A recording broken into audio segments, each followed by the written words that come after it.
Welcome to the Settle Your Side Hustle podcast. I started this podcast for one very simple reason, and that is to show you what it's like to actually start a business, going from a side hustle business that I'm doing while working the 9 to 5 to being full-time in my business, living the life that I want, controlling my time, controlling my hours. And the number one problem that I had with every podcast I listen to on the market is that either A, they don't actually get down to the nitty-gritty. They're not transparent with you, telling you about their actual struggles, or B, they've already made it so there aren't struggles to share. And that's why I decided to start this podcast right here, right now, as I've just transitioned into full-time entrepreneurship, so I can actually share with you the struggles as I go through them, and you can learn from my experiences while you're growing your business alongside me. Now, let's get into the show. What is up, side hustlers, entrepreneurs, business builders, dream makers? Welcome to episode 1 of the Settle Your Side Hustle podcast. I am so excited to be here with you today, and we are here for one very specific reason inside of this podcast, and that is to document the journey of building a business from basically zero to wherever we are able to go in a very real, tangible way that you are going to be able to benefit from. You're going to be able to follow my process, follow from the origin to where we end up, and you're going to be able to learn the lessons I learned along the way, learn from my mistakes, learn from what I'm doing right. You're going to get an insider speak into what I'm doing in my business and how it's working. And with that being said, this is our first episode, and as our first episode, I have a strong desire to give you the background story of who I am, who is Devin Tracy, what is Settle Your Side Hustle, how did we get here, and where are we going? Okay, so I think we should probably start about 7, 8, 9 years ago. Okay, I started my first business when I was 18 years old, and I did that. I actually had to wait to turn 18 to get the business license. But the first business I started was a colossal failure. It took me a long time to realize that all that the business actually was a public speaking business. I thought it was so much more, but the only thing I ever got paid for was public speaking. And then I realized that I actually didn't want to do that. And I actually love public speaking. I just didn't want to do the specific niche that I was in. So with that, I started transitioning and experimenting. And over the last 8 years, I've actually ran a lot of different companies. And frankly, most of those companies, about half dozen of them or so, were actually very successful. We got a good launch. We were making revenue. And then I learned this very important lesson about me personally. And that is that I struggle from what a lot of you probably struggle with, and that is you could call it shiny object syndrome. And the reality is actually that's par for the course for entrepreneurship, because when we study and we learn about the psychology, we're going to learn that there's this thing called the Big 5 personality traits. The Big 5 are openness, conscientiousness, extroversion, agreeableness, and narcissism. And I'm sorry, not narcissism, neuroticism. And so those are the Big 5 personality traits. Those are basically, that's one of the few things that we know psychologically speaking, is that these are the Big 5. And trait openness is something to the effect of creativity. It's something to the effect of those who you rate high in openness when you want to create new things. When you see something wrong with the structure, and instead of fixing the structure, you build a new one. You're very likely to become an artist. You're very likely to become a musician, and you're very likely to become an entrepreneur. The number one predictor of entrepreneurship is rating very, very high in trait openness, which also means that we're very creative people. We, as entrepreneurs, we like making things. We like starting new things. We don't like running existing things. And that's one of the reasons that shiny object syndrome is so prevalent, because when you build something new, it's exciting, but once it's there, it's less exciting. And so one of the things that I decided to do is I decided to leverage that fact into Settle Your Side Hustle. So because I am so high in trait openness, I love building new things. I've been building new things for 8 years now. New thing here, and then it goes well, and then I get bored and I move on. I decided that I was going to channel all of that into a business that would allow me to always make new things. And so that's what Settle Your Side Hustle is. It is a business where I help people start their own businesses. And so I do that through coaching. I do that through courses. I do that through free trainings, through systems like this podcast, or through trainings like I have a Facebook group with about 750 members in it currently at date, where I do weekly live trainings. And so I do all these things, and they fill me up in a way where I'm able to be creative and build new things while also building one sustainable thing. And so that was my fix, and that's where Settle Your Side Hustle came from. I want to get a little bit more detail. That was the big broad brushstroke. So the first successful business that I ever ran was a digital marketing agency where I sold leads to roofers, and that was an amazing start to a brand new business.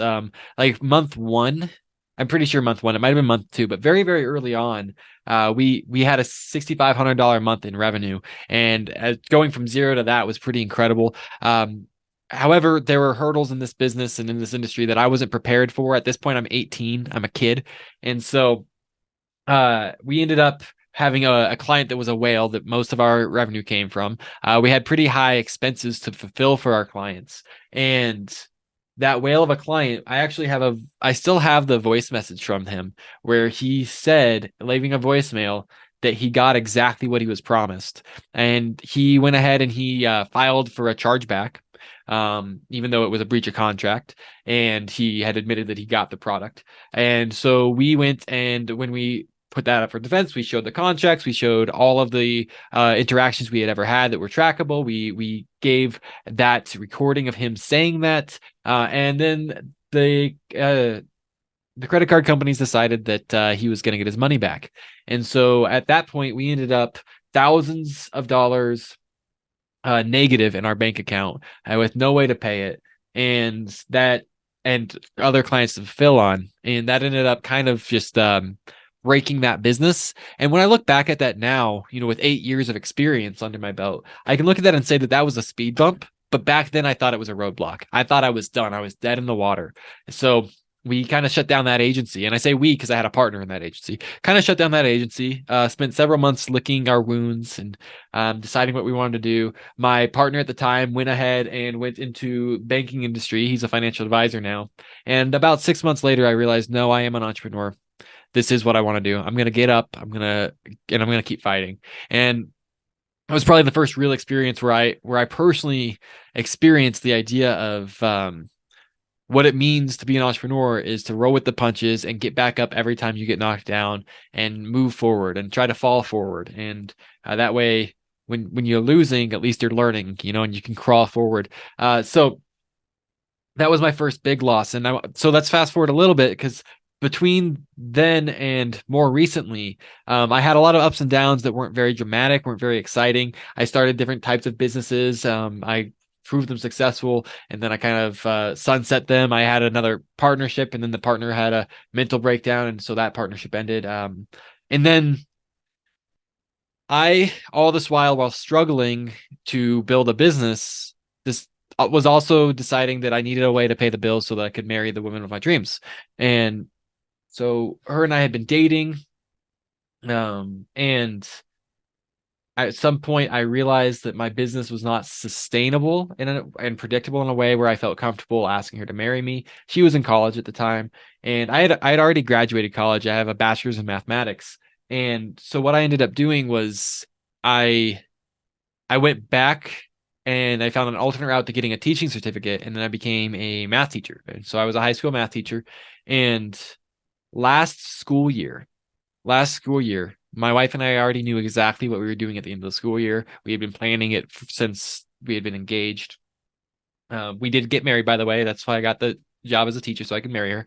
And we saved up a lot of money, and we knew we were going to be moving from Washington State to Colorado so that we could start a church. So we were serving on a church plant where we were planting a new church in the location. And we knew we were going to be doing that. And I said, you know what? That move's going to be perfect timing. When we move, I'm going full time into my business. And so I started that summer. So summer of 2022, I invested $25,000 into a partnership with a gentleman who last year in 2022 did 9 figures. And so I invested $25,000 into this partnership, and I was like, I'm going all in on this. This is all I'm doing. I told him that very transparently. This is my focus. This is a gentleman that I knew in the business marketing space for years at this point, by the way. I had hung out at his house together. I visited him for my bachelor's party. Is one of the things that happened. So had a great relationship already built. And then once I gave him the money before we had a contract, mistake on my part. He kind of just disappeared and was very, very hard to get a hold of. And so suddenly July of 2022. I've just moved to a new state. I don't have any connections. I don't have any resources. My intent is to go full time into business. And now I also don't have any money and I don't have any partners. And so I don't even have a direction of what I'm doing. And so then I spent the next several months of 2022 just scrambling, trying to figure something out. And so I tried to launch a like a e-commerce watch store, but I've never built an e-commerce brand before. I didn't know how to do that. And so that store still exists. I have maybe 100 watches in my house, and it's made back some money, but that didn't really pan out for me. I didn't know how to make it work, and I realized that I didn't want to learn how to make it work as much as I like other things. So then I quickly went back to the things I'm better at, which is digital marketing for services. And so it was around October of 2022 when I decided, yeah, let's do this coaching thing, you know? And so then October, November, December, I coached some clients and I worked with some clients, and I helped a lot of clients, and was also refining my processes and figuring out exactly what I'm doing. And then in January of 2023 is when the brand Settle Your Side Hustle was born. The Settle Your Side Hustle Challenge was born. That's a 14-day challenge where you can go through it and actually learn, if you don't know right now, exactly what your business should be, what your business model should be if you want to build an online business. It's actually specifically designed to help people who struggle with shiny object syndrome, or to help people who have the opposite problem, which is they know they want to start a business, but they have no idea what to do. And the challenge doesn't just feed you this, oh, you should just do this specific program or this specific business model because that's something I sell a course for. That's not what it is. It actually tells you based on your interests, your skill set, your time commitments, your financial resources, all of these things in your situation. It actually puts them into a mathematical formula, and it drops out the top 3 business models that you could start online that should work well for you. And then between those 3, you go ahead and you pick one. And so it's a really, really cool challenge. It's a 14-day challenge. Highly recommend it to anybody who isn't exactly sure what they should be doing right now. Settle Your Side Hustle Challenge was named. And then I thought, you know what? That's going to be the brand name. And so we're going to call everything Settle Your Side Hustle. And then I started the Settle Your Side Hustle brand. We opened up the Settle Your Side Hustle Facebook group, started growing that. I got some merch. I got a logo built, and started doing everything under the name of Settle Your Side Hustle.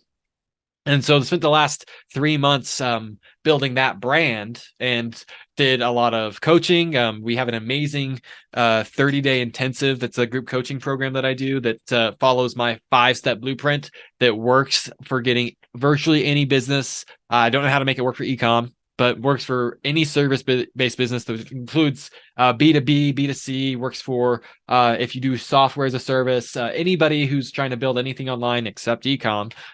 This is the blueprint you'd want to follow. It's a 5-step blueprint. I have a 30-day intensive group coaching program that I run people through.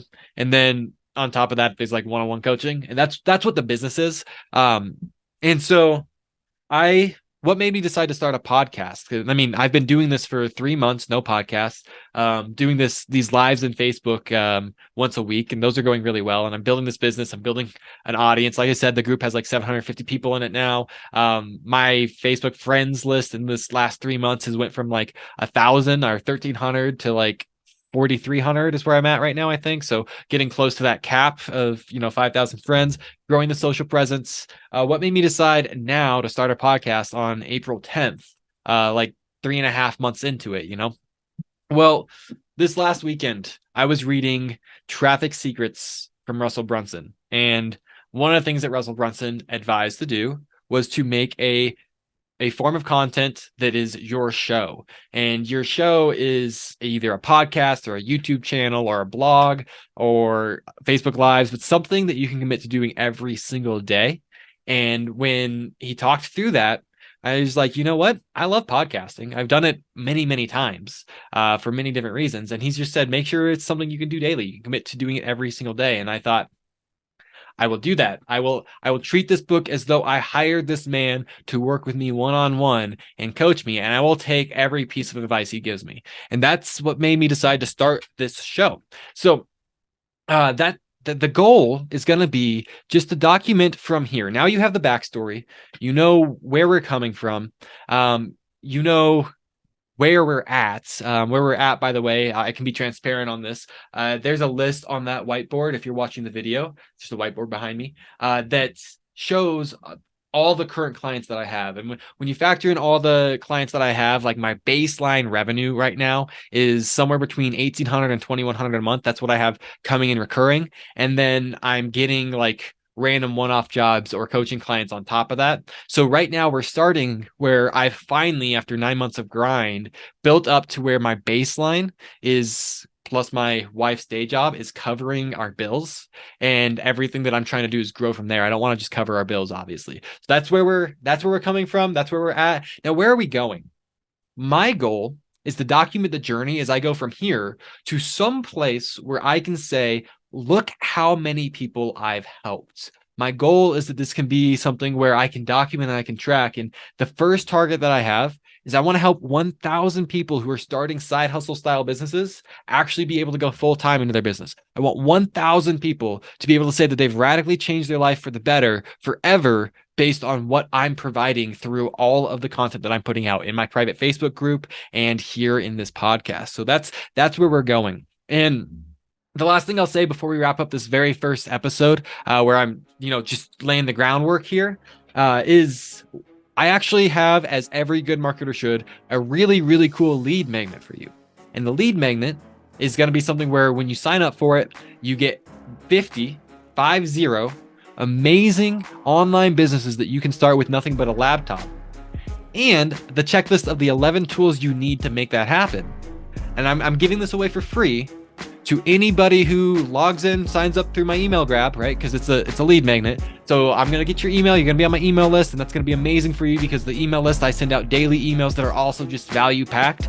And it's going to prompt you to join the Facebook group where you get access to these live trainings as well. So what am I saying? All is for free. For free, you're going to get a daily newsletter from me that's value packed like crazy. You're going to be in the Facebook community. So hundreds of other entrepreneurs like you who are working together to grow. You're going to get access to this amazing list of 50 different side hustles that you can launch with just a laptop, the checklist of the 11 tools that you need to get started, and you're going to get a weekly free live coaching call from me inside that group. All of that for free, and all that I ask from you is that you give me your best email and your name when you click on the link in the description of this video. That's what I got for you guys. Love you so much. I'll see you next time tomorrow on the Settle Your Side Hustle podcast.